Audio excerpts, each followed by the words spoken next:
Hello, I'm Juho. I'm from an organization called Camera Rescue in Finland that combines camera makers, the local analog industry, people around Europe that we call our Camera Rescue crew, and just normal hobbyists under one goal of saving 100,000 analog cameras by the year 2020.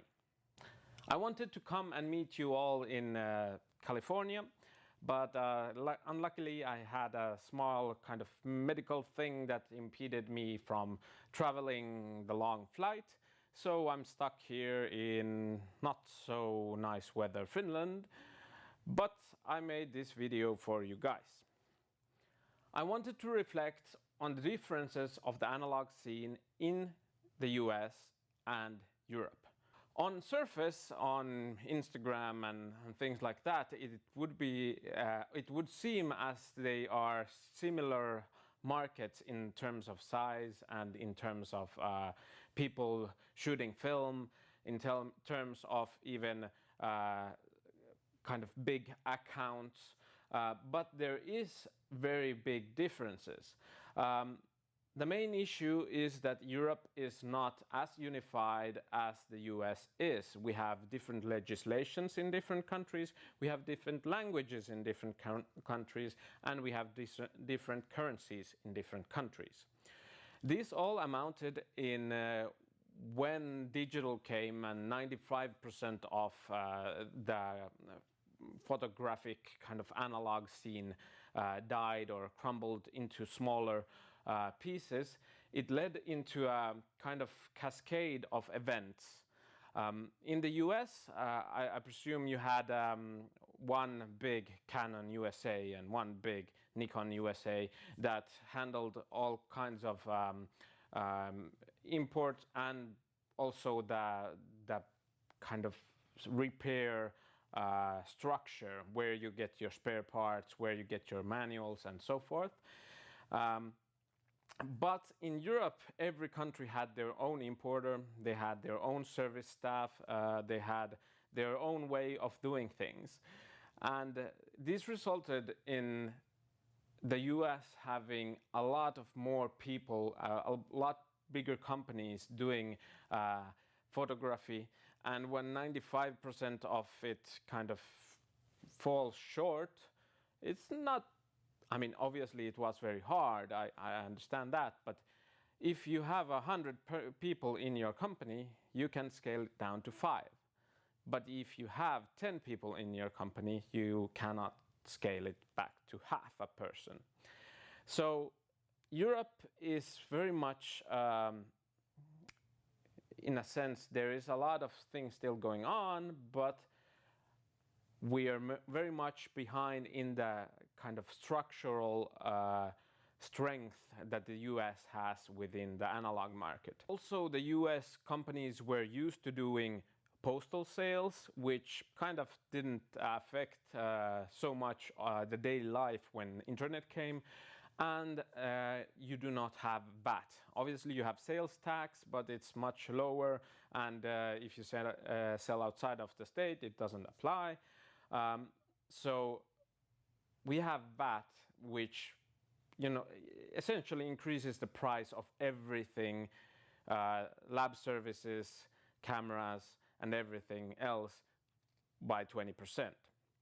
Which kind of was also very much harder for the industry to take the hit on. This can be seen both in the second-hand camera market as in the repair market or repair shop market.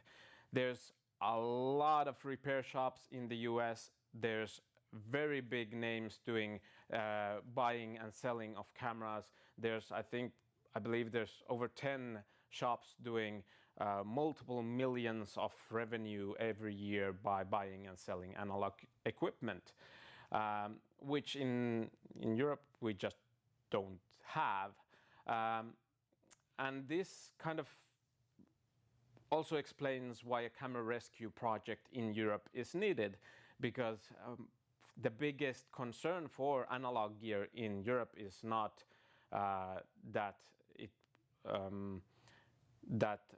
companies compete about it, or prices or something like that. The biggest concern is that it's not thrown into the recycling system. To sum it up, your remaining skeleton of an analog industry is much stronger than Europe. The second major issue giving you strength in the US is the fact that most of the analog blogosphere and Instagram and most of the internet content regarding analog photography is in English. This can also be seen in the UK, in Europe, which is the biggest analog market in Europe. And the young people googling for information can find information much easier in their mother language, which they cannot do or it's not as easy in most of the European languages.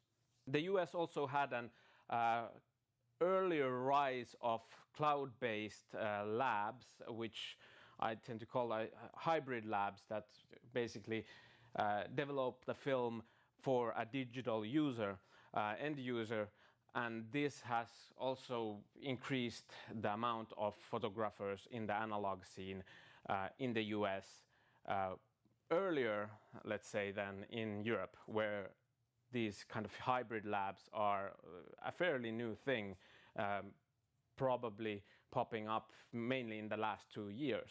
So what do these two kind of major facts lead me into asking you guys to do? Well, I would say that the analog world needs the US to start working more together. There's a lot of companies, there's even rivalries, which I understand totally with the history, but at this point the analog world does not, well, the rivalry should be against the death of analog, not against each other.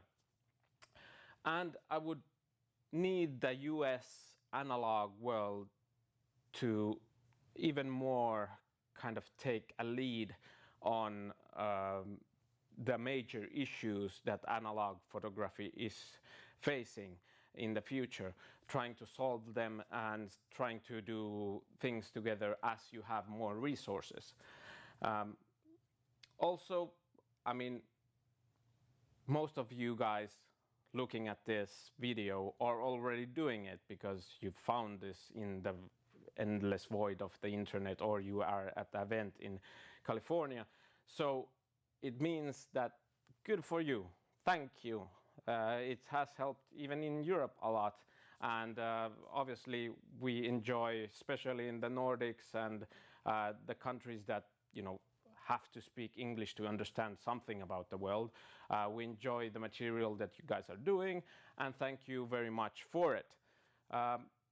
If you ever happen to come by Finland, you're most welcome to come visit. We're in the second biggest city, and we have around 5,000 cameras at any given point here at the Camera Rescue Center, and we have interesting stories and interesting people, I guess.